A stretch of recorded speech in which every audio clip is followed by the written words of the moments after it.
Binigyang diin ng Philippine National Police na mayroong deliberate attempt na pagtakpan ng katotohanan sa controversial na 990 kilos shabu raid noong 2022. Ayon kay PNP spokesperson Brigadier General Jean Fajardo, may basehan ang planting of evidence na isinampa laban sa mga pulis na akusado sa kaso. Kasama na rito ang pagkakasangkot ni retired Brigadier General Narciso Domingo na dating PNP Drug Enforcement Group Chief na naglabas kamakailan ng saloobin sa social media. You may recall, itong kaso na ito based doon sa investigation na isinagawa ng NAPOLCOM at ng DOJ ay the CCTV video would clearly show na si Sergeant Mayo was already arrested as early as 12 noon ng araw po na yon, and then hindi po siya i-declare na arrest. At in fact, pati yung mga recovered po na ebidensya ay hindi kaagad na i-declare.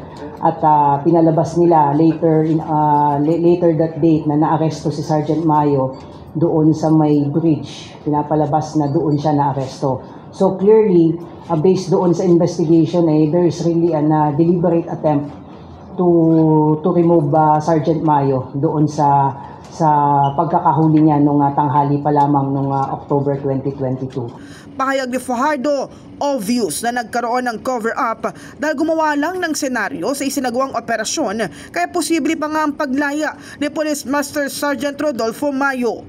Apela naman niya kay Domingo, sumuko na at harapin ang kanyang kaso. It would appear na sinenaryo na lamang po itong pagkaka-aresto po kay Sergeant Mayo, at if it will result to the possible dismissal po ng kaso against kay Sergeant Mayo, the videos, the CCTV footages po cannot really lie. Nakita natin doon yung mga actions ng mga pulis, pati po yung pagkuha ng ilang mga ebidensya. Samantala, sinabi rin ng tagapagsalita ng PNP na 8 pulis na lang mula sa 29 na may warrant of arrest ang kanilang hinahanap. May isa kasing nahuli ang CIDG nitong January 31.